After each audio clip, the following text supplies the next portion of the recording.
Hey everybody, and welcome to the FFL SolidiTEA podcast. Today is episode 28, and we have a very special guest, Miss Afroditi Lalaj, with us today. Afroditi, how are you doing? I'm well. How are you? I'm doing amazing, as always, especially when you're here in the office Thank you with for us. having me. You're very welcome, and thanks for making it out. And I'm actually really excited to have Afroditi on with us today. Not to share your story for you, but she just came off of a record-breaking week for herself, one of many to come this year, that's for sure. Yes. Helped over 20 families in week 1 of March, so huge kudos to you there, Afro. You're always out there serving and truly making a big impact on people's lives and a difference. But with all that being said, Afro, just to kind of hit the call off, for those of people out there that don't know you and haven't had the chance to speak with you, talk to us a little bit about how you came into the industry and why. Okay. Well, during 2020, I was going through nursing school, and I was just kind of trying to figure things out. I was working overnights. My patients at the time were kind of passing away because I used to do overnights at people's homes, and it was rough. COVID came, and I was looking for a house. I ended up not purchasing a house at the time because the market was insane. So I kind of got into real estate. And then the next thing, I had a client, I used to work at the bank, and one of my clients used to always be like, oh, I do life insurance. You should try it out. I got on a Zoom, and I was like, I'm not into sales. I have never been into sales. I used to look at salespeople like, oh my God, they're a salesperson. That's kind of gross. Like, I don't want to be that person. And I hopped on one of the Zooms, and I didn't talk about it. I wasn't interested at all. A year and a half later, I got back on to the Zoom, and I just started implementing things, and I was like, all right, I had just moved out from my mom's house from graduating. It was the whole thing. And I was just trying to basically figure life out. There was a lot going on at the time. I had totaled my car, caught COVID, almost died that year. It was insane. So I just got licensed, and I didn't do anything with my license for about a year until I went to convention in 2021. All right, so that's a lot to unpack for sure, but I think a lot goes to show for your work ethic, right? Like, you always showed up. You talked about working overnights. You talked about being at the bank. You talked about countless hours on top of schoolwork and graduating and figuring out what you want to do with your life. And it can definitely feel like a lot, because I know I was there too, right? We all have been at one point or another. 100%. But I think what's really amazing out of all this is seeing you I'm big on struggle, dream, victory, right? And I think that when we all come into this business, we kind of might have a different expectation, not really know an expectation, or a false expectation 100%. kind of, coming in, right? So going to convention in 21, talk to us a little bit about what that maybe opened up your eyes to at the time to actually get started in the opportunity. Yeah, my whole world changed. At the time, I was going through a lot. Like I said, I had just moved back from a different state. I didn't really know what I was doing. So all I knew is that I just had to work. It was basically like, I have to figure it out. And I went to the convention, and just listening to everyone speak, I was like, these people are doing it. It's actually a real thing. Because you could see on social media all day long, you could watch podcasts, but unless you see it firsthand, it's like someone is doing it. It's like, how are they doing it? What are they doing? Did they just get lucky? And it's like, no one's lucky. These people worked their butts off for this. Absolutely. And that's what most people fail to understand. It's like, no one gets lucky being successful. You have to work for it. So that's kind of where my life changed. I listened to everyone speak, and I remember like midway on, like halfway through the second day, I ended up calling my nephew from Miami, and I was like crying on the phone, and he was like, are you okay? And I was like, yeah, I just love you so much. And at that point, I was like, okay, I'm going back, and everything is changing. I'm not going out. Half the friends I had, I don't even have anymore. It was a whole spiritual, emotional, and like physical change for me. I started implementing like working out, meditating. I had never meditated in my life before that. Just hearing everyone else speak, and kind of went from there. I think that that's huge, because just like you said, until you actually are doing it or seeing other people doing it, it's almost hard to believe. Like you said, are they just lucky? Are they just getting the good leads, right? Mm-hmm. Are they just writing their family and friends, right? But then you see all these people doing it at convention, and they're all speaking to pretty much, you got to work hard, you got to stay diligent, Exactly. have your non-negotiables and do what you got to do. And one thing I know that you've shared with me is your nephew's near and dear to your heart, right? 100%. So with that being said, when you said I called my nephew, it's like, that means a lot for me, like for me to know that you called your nephew, because it's like, that means you were going to do it. I know that from what you've shared with me, when you're going to show up for your nephew, like you show up for your nephew. And it seems like that call you made was like, hey, I'm going to continue to show up for you, but even more. And like, Audzi got to make some changes to better her life, and it's going to better your life too. So I think that that's beautiful.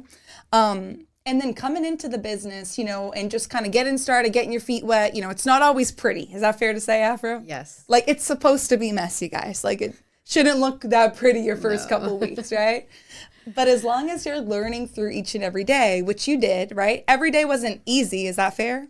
Yeah, definitely not. It was frustrating, right? You had your highs, your lows. You're like, what am I even doing, right? But you always figured it out and just came up with how you could do better the next day, right? And now you were in home for about a year, give or take, right? Now being in the home, you're now all telesales, right? All telesales, breaking records, which is awesome to see. Talk to us a little bit about going from in the home to telesales and why you personally decided just to make that choice. So in the field, I was very content with the field. I was writing maybe 25, 30 families every month, 35. I was riding the wave. I was content. I was like, all right, I'm writing enough. I'm making good enough money. I never wanted to go telesales. I was like, there's no way I can be disciplined enough to sit in my house or go to an office every day and dial. Dial days for me were the tough days, and field days for me were the easy ways. Because even if I'm having a bad day in the field, you can stop, get a coffee, go on door knocking, whatever the case may be. But for dial days for me, I was like, I'm stuck here in a room all day. People are driving me insane. And it was just, I hated dial days. So people would be like, oh, go to telesales. I'd be like, absolutely never. I'm good. And then obviously leads changed. Leads became super expensive in the field. And I kind of just literally, I think I called you and I was like, Marissa, do you think I should start telesales? We had a conversation like, it was like 11 p.m. on a Friday night. Sounds about right. To you. And you were like, just try it out. And that was it. I just never went back in the field. Absolutely. And, it's crazy to hear you say, like helping 20, 30 families a month. That is awesome. Like, I hear you're like, I was content. I was making the money I needed to make, but I wanted to get better. I wanted to do more. I wanted to be more, to have more opportunity, so to say, right? 100%. And I remember, you once telling me, I have people around me and, they're helping, 10 families a day. And, why can't I do that? And I'm like, girl, you can't do that. Like, and now you're doing it. So to hear you say in the field, you were helping 20, 30 families a month to on telesales last week, you helped 20 families. It's just a testament to if you are disciplined and you do sit down and you are in the right environment or you are around the right people and talking to the right people in the business and out of the business, it's going to pay dividends. Is that fair to say? 100%. I feel like disciplines is definitely it. In the beginning of my telesale journey, I wasn't doing that well because I would write, it was kind of like the field, right? You write a few policies, you're like, oh, this is great. And then you kind of take your foot off the pedal. Then it's like, oh, crap, I still have to pay for leads and I have a few chargebacks. And it was like on and off a lot. The whole getting used to the script, tonality is huge in telesales. I was speaking way too quickly for elderly, and people would literally be like, slow down. I don't understand what you're saying. You're too fast. And I would get hung up on all day, every day. I was nothing special. And now when I call my clients, I speak very, very slowly. When I first started doing telesales, a presentation was taking me, I think like an hour and a half, and I would get to the banking. I wouldn't be able to do anything. And now my presentations are averaging like 45 minutes to like 50 minutes a call. And I feel like I have a way better bond and rapport with my clients now. I actually follow up. I used to never follow up in the field. To be honest with you, it was like, all right, I just got to keep writing. I was just in a hamster wheel. It was repetitive. Here it's very different. I always tell them, hey, call me when you receive your policy. They always do. I send them pictures of my dog. Like I closed the guy in Pennsylvania like almost 10 p.m. It was like 9:45 p.m. He was like, aren't you home? And I was like, let's just bang this out. It was like almost a $200 a month policy. Him and his wife absolutely, like, they sent me pictures of their dogs. It was incredible. But I feel like even with me in the beginning, I felt like I couldn't build that connection with my clients being over the phone. To be completely honest with you, I feel like I build better reports over the phone because the other person also wants to know who they are. So you kind of get into deeper conversations because, you know how it's a little bit awkward sometimes, and it's like, all right, I just want to get my policy and get this person out of the house. They already know what you're there for. Right. I feel like over the phone, both people on the other end of the phone are a little bit more interested of like learning who you are. They're always asking me, where do you live? They're like, okay, well, what are you into? Like, what do you do on your free time? They ask questions like that. In the fields, you never really got that. So it's absolutely. So, changed. you know, you definitely had to feel it out, right? You know what I mean? Which is normal. It's like when you're going from doing, you know, A to B, it's like, you know, even if A and B are similar, there's still going to be differences. Like you said, tonality. To be honest, I don't think I've heard anybody's tonality, truthfully, that's better than Aphrodite's. Like, if you're looking for someone's tonality, like, just try to rock with hers. It's very calm, cool, and collective. But that takes time. It's like any other skill, practice, right? For sure. You know, and how long would you say it took you to be able to kind of feel like you're, you know, riding the bike, so to say, versus just kind of pedaling in terms of going from in the field to telesales? It took a little while, I'm not going to lie. I was also going through a lot of personal ups and downs when I was switching from telesales. You know, I had someone pass away. I got sick. So I kind of was like up and down. I think altogether it took about 2 months or so. I think January is when I went the hardest. I knew I had a mission. It was super personal. And I was like, for the first time, I was like, I need to do this for me. Because I always feel like I need a reason, and my reason has always been something in someone else. This time it was like, I need to just grind and like just run it up. And that's what I did. I love that. And, you know, sometimes the biggest thing we have to prove to ourselves is like that we are the better version of ourselves, that we can do whatever it is. And I think that that's huge to be able to say, because I know you personally, and I know that I wouldn't consider you a selfish individual. So when you say that, I more so hear it in a stance of like, I had to do this for me so I could show me that I could do it. Right. And I think that that's why a lot of us, you know, will push beyond our limits. It's like you said, I took it personal. When we can start taking it personal, it's like, hey, I'm going to take it personal, but against myself, right? It's like, I know for me, Afro, I'll go home, I'll be like, okay, well, it's 7:30, Marie, so you're complaining about your results, but you could still be on the phone if you want it to be, right? 100%. So, you know, like it's completely up to you, right? So different struggle, different grind, but you're able to get in front of a lot of people. Is that fair to say?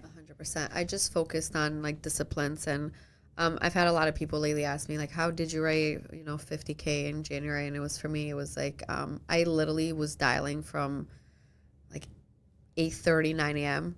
It's like 9:30. Even last Friday, I helped 10 families that night. I got to the office at like 8 a.m. and I left at 9:30. I was the first person there, last person to leave.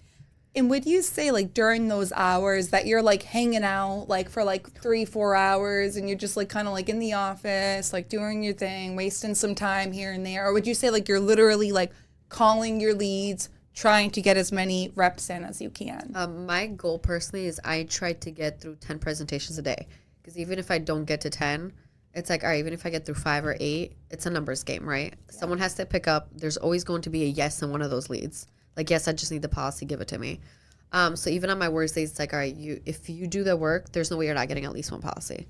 So I just focus on numbers. And whatever the reason is, if I don't close someone, I take notes. So that way when I go back, I'm like, okay, where did I fail at today? What went great today? What can I implement, change, and do tomorrow? I love that. So you do like a good, bad, good, so to say. You're like, hey, I did really good here. Maybe you did your 10 presentations. Maybe your closing rate was, you closed 2, which I highly doubt you'd close 2 out of 10. But maybe, you know, you're like, hey, well, my tonality all day was really off. I didn't do anything to pick it up or change it, whatever. So you're taking actual correction for yourself. Exactly. And I think that a lot of people, they're not able to do that, you know, and it's unfortunate because when we can do those small little changes, like they change everything, right? Exactly. And another thing you spoke to was your non-negotiables. Talk to us a little bit about how some of those have changed for you from when you entered the business to now, and how you feel like they serve you in your personal business or both. So I'm very big on I used to always be very disciplined of waking up early, being able to like focus and invest in myself before I go to my business. Those are called the non-business hours. Um, Typically, I either watch a podcast in the morning. In the beginning, I used to just watch telesales podcasts. Like that was, I would literally YouTube FFL telesales and whatever came up, I would just try to follow like new scripts. I was just trying to figure it out like everyone else. But when I was in the field, I used to wake up early because I was probably on the road by like 7:30 in the morning because I was driving an hour away to a different county, running appointments from like 8:45 probably to like 9 p.m. to drive all the way back home. So that was hard. I did it for a year. I didn't complain. I loved it, but it also took like a huge toll on me. I didn't have much family time. I would try to go catch my nephew's football practice at the end of the night when they were like leaving, if I got lucky. Now being in telesales, I take the same things I implement them. I wake up every morning. I go to the gym usually by like 5:30, 6 a.m. My nephew goes with me most mornings, which is great. That's a huge motivation and disciplines right there. And I just focus on starting January. I had talked to Paul McLean. I was like, hey, I need like a new Bible thing. So I downloaded the Bible app. So I give myself a little bit of a Bible study in the morning. I have my schedule down to even like showering, journaling, working out, sauna, down to like half hour to 15-minute windows. And I follow that every day. The mornings I do go to an office because I drive an hour away. I don't work out, but I have a very like, my schedule is everything. Absolutely. So you know where you're going to be. You're not confused. Your family's not confused. Oh. Everybody knows what's going on. Everybody's in sync with it. And, you know, one thing I do want to point out of all the good that you just said is, you know, you talked about how you and your nephew go to the gym in the morning. Yeah. Now, how old's your nephew? 13. 13 years old. Talk about instilling great beliefs at a young age. Oh like, my God. That's incredible. Like, that's probably going to impact him in a positive way, like, truly for the rest of his life. So I love that. And having that scheduled down to 15, 30-minute increments, it's like, people might be like, that's crazy. Like, no, that's what we need in this business. Yeah. Like, if you don't have that, you're going to feel like a chicken with your head cut off. Like, 100%. Truly. Like, you're going to be like, what is going on? I have no idea, right?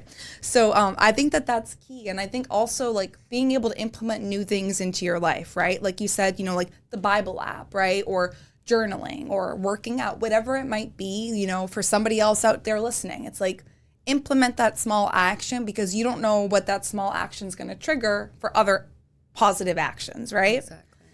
Now let's talk about kind of the nitty gritty. When you were in the field in terms of your lead spend, in comparison to what you're spending on leads now, would you say it's a lot higher? It's similar? Like, talk to us a little about the same. And what does that usually look like each week, approximate, or month? A month, usually a little bit over about 11,000. About 11. Okay. Yeah. But you're helping about 50 families. Yes. And probably this month, the way we're tracking, like 100 families. I hope. And now I've always said there's a huge correlation with your lead spend and your actual issue paid numbers, right? 100%. Like, I know that when the first time I got really, really uncomfortable, Afro, and I was spending, this is way back in the day, right, with all mail. I was spending $90 per mailer, right? That was intimidating, but at the same time, it got me up. It made sure I was like booking my appointments at home, that they were solid, that the funds were going to be there, right? You know what I mean? It gets you going in the right place where we have to be in this business to make sure like our production's going to go up. Yes. Now, if you're out there and you're like, I buy leads and maybe you spend, I don't know, $3,000 a month on leads and maybe you're helping 10 families a month, right? That's realistic, yes, right? Fair numbers. And it's like, we have to realize if we up our lead spend, by default, as long as we're working, we're going to up our actual sales. Like, it should work that way. If it's not, like... And that was always my thing with you. I would always be like, how do I get to writing this amount? At the time, even in the field, I didn't have the ability to up my leads to a certain extent. Now with telesale that I got full control, I think I started with like 100 a day. And I'm up to like 3 a day. But literally the minute I was spending 100, I was writing like 20, 25 a month. The minute I went to 3, it's like now you're writing 50, over 50 comfortably. Right. And don't get me wrong, I work, but it's like... It's all a numbers game. Absolutely. And, you know, with telesales, just to kind of quickly go back to this, you hit on something that I think is really important. You know, you said you and I have had many conversations prior to doing telesales, so bear with us here. Like, who's going to trust us over the phone to get the bank, the social, to help their family, to actually know I am who I say I am, et cetera, right? And now, of course, we have ways to do that. We have ways that we're verifying ourselves, right? But with that being said, you talked about rapport, right? And I think that that's huge because over the phone, like sometimes, I'll hear like a dog bark and I'm like, yes, because, right? I'm like, I can talk about that. Like that's good, right? Talk to us a little bit about what you mean when you said, I thought it would be harder to build rapport on the phone, but they want to know who's on the other line, right? They want to know who's on the other end.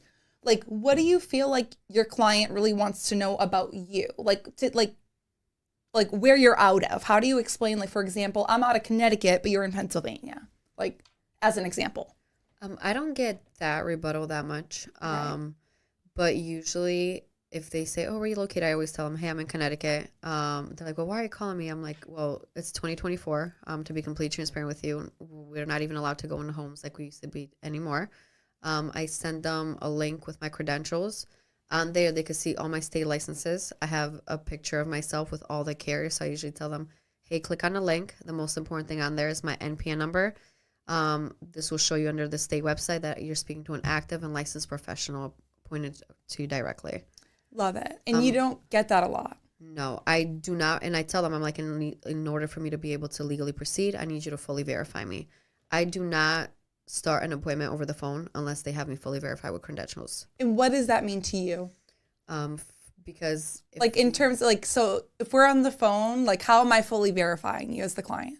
I ask them to spell out my full name. Okay. And to read back my NPN number. Unless they do those two things, I'm like, you didn't verify me. I'm like, I can't legally proceed. And the reason being is because if they don't have you verified in the beginning, then they're going to use as an excuse later on for like giving you socials or running the MIB, whatever the case is. Absolutely. So I kind of handle that as soon as I get on the phone. I love that. And I think that that's huge because it goes back to just like we are being proactive, not reactive, right? Like, oh, well, here's my license. I'm like, I'm real, right? It's like, nope, I already sent you that, right? You already looked at it.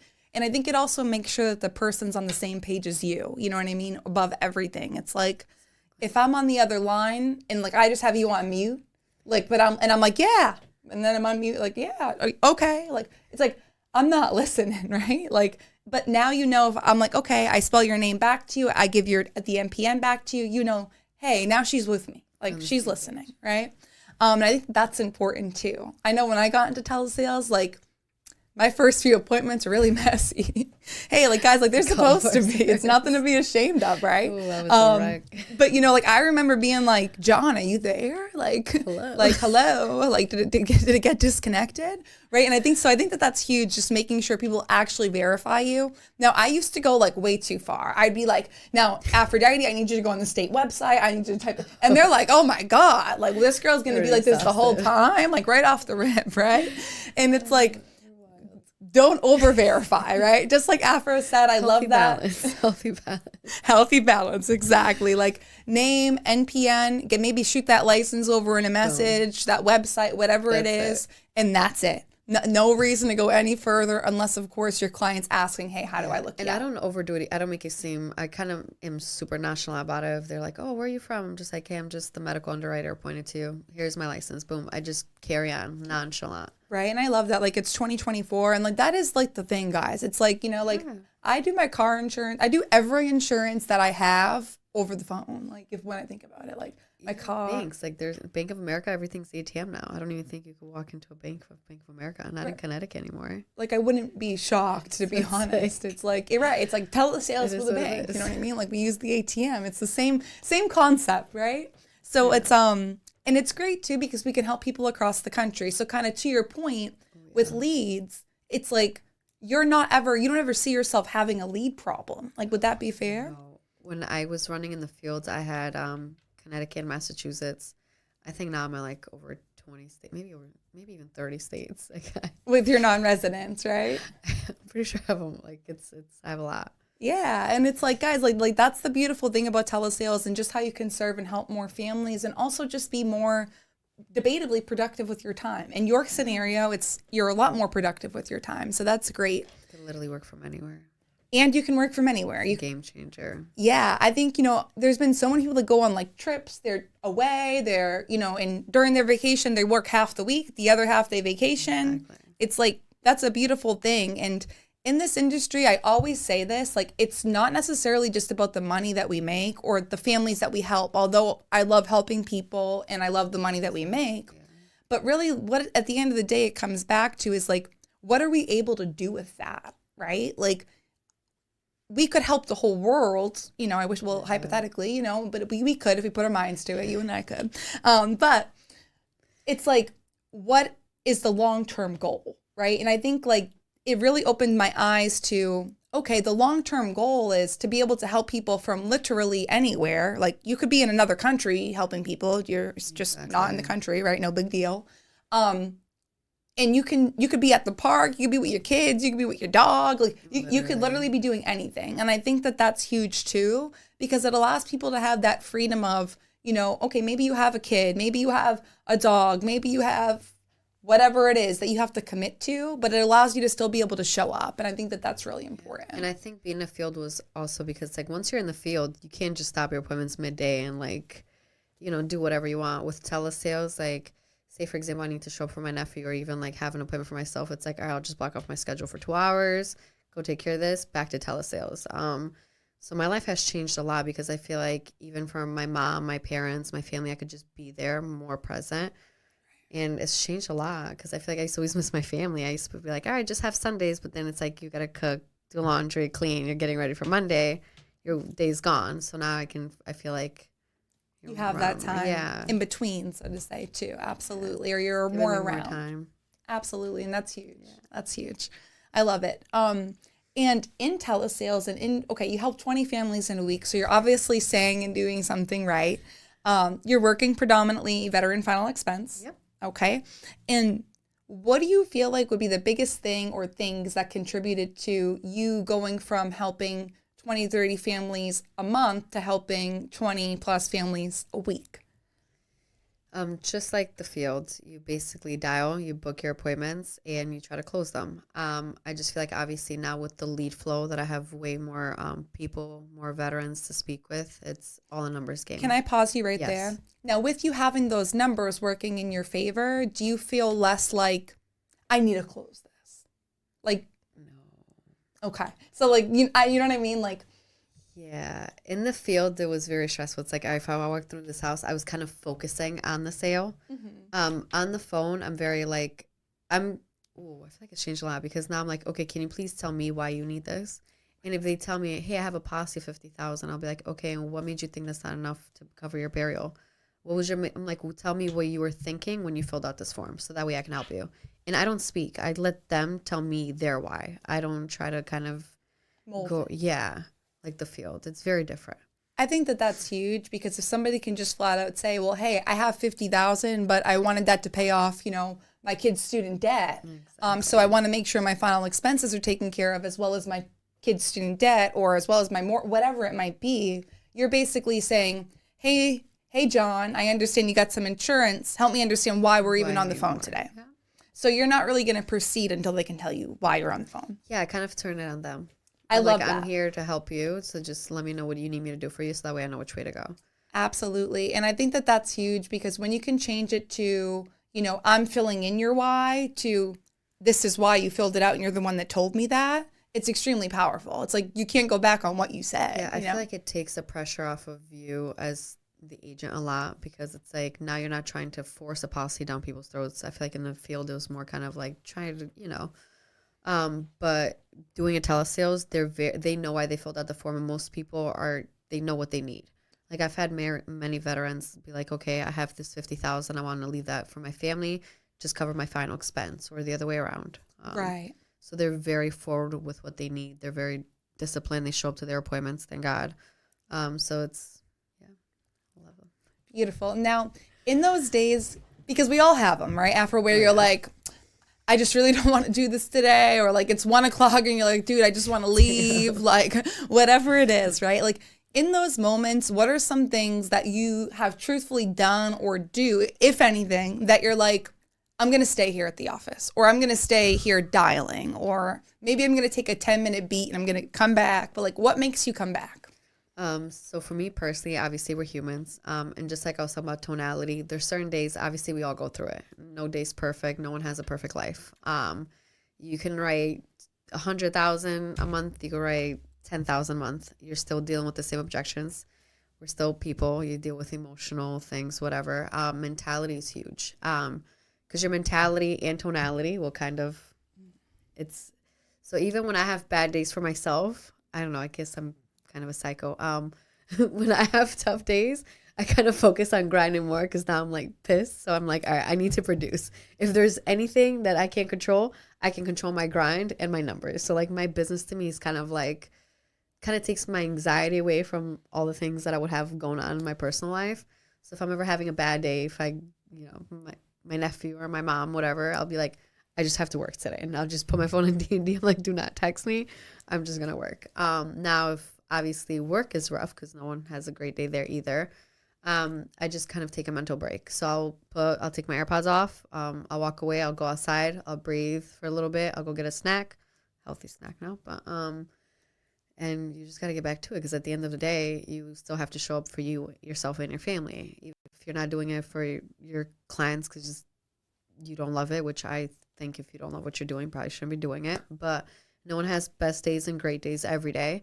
But if you can't do it for someone else, do it for yourself. Because at the end of the day, there's only one person that we go against, and that's ourselves. And that's something that it took me probably up to now to figure out that the only person I was in a race with was myself.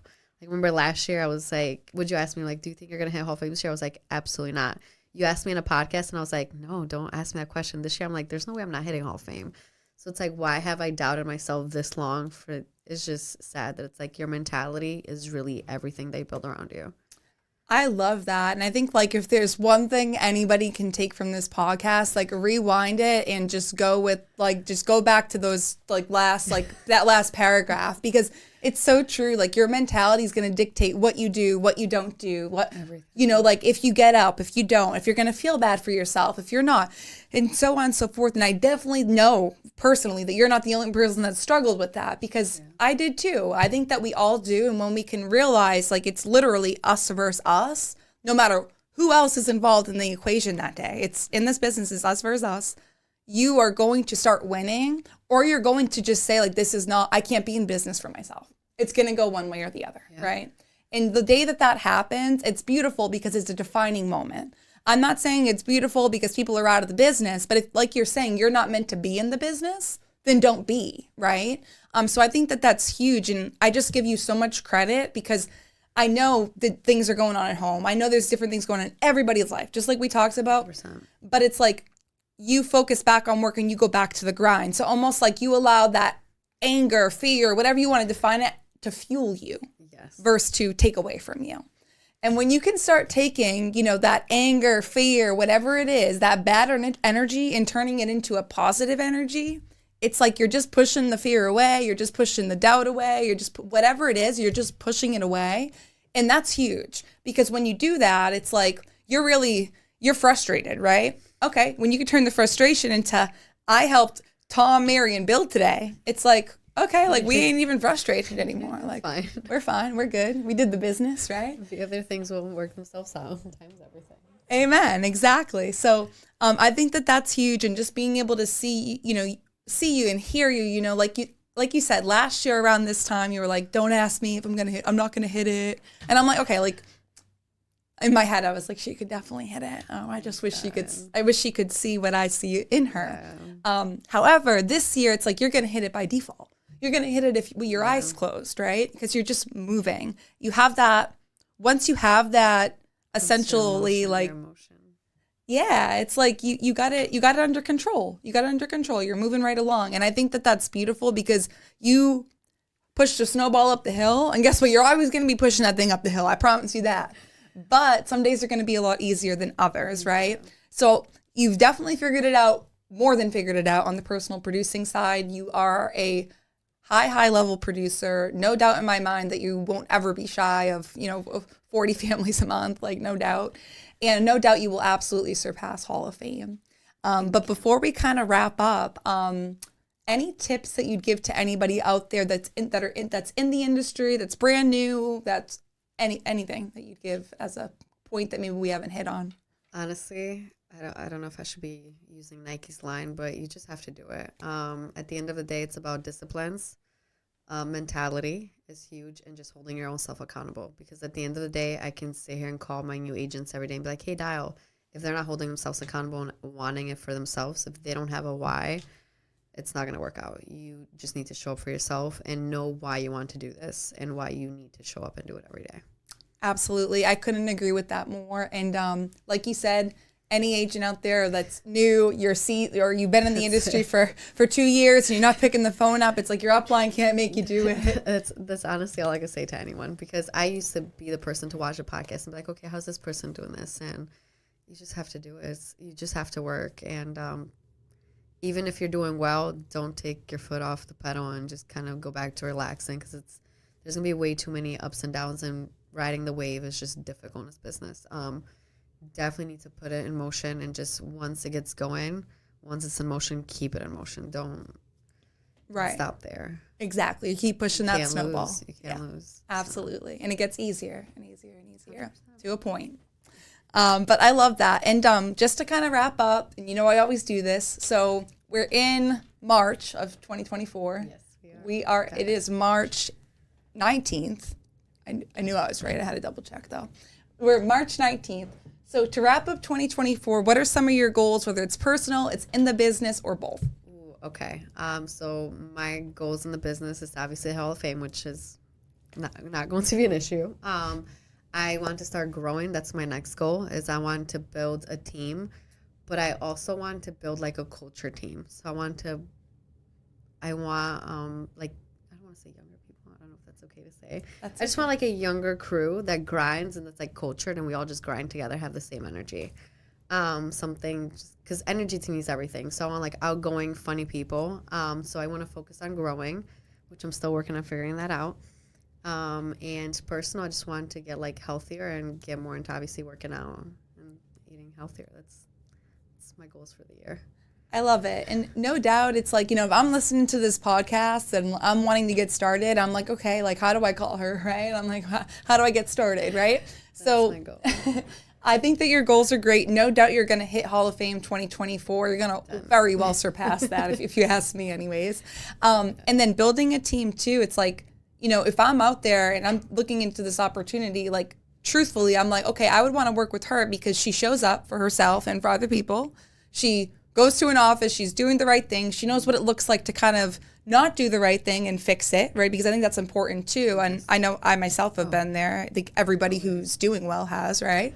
And you know how to pivot around it. So Afro, if people are wanting to work with you, we're going to drop your Instagram handle so you guys will see that right below. You can always DM her. Always. Okay. And that's the best way to reach out to you. Yes? Only happy people too. Make sure you have a happy and good personality, because like training people could be exhausting. It can be. Good people on my team. That's right. Hardworking people. You want people that, like, when you ask them, how are you doing today, their answer is great. No matter what's going on. Great. Right? They're doing great, right? We need some people out there that are doing great. That's who Afro's looking for.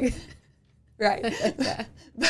But truthfully, guys, that's really what it takes in this business to grow, to learn, to evolve, and honestly to put your pride to the side enough to be able to say, hey, I got some work to do on myself, right? So guys, if you're looking into the opportunity, you're wanting to get started, reach out to Afroditi. Her Instagram handle is below. But outside of that, Afro, I can't thank you enough for being on with me today. I'm so grateful for you. I'm so grateful for you truly each and every day. I feel like you're like my energy soul twin in every way, shape, and form that could ever be. You took every good attribute I ever have. I think you took out all the bad ones.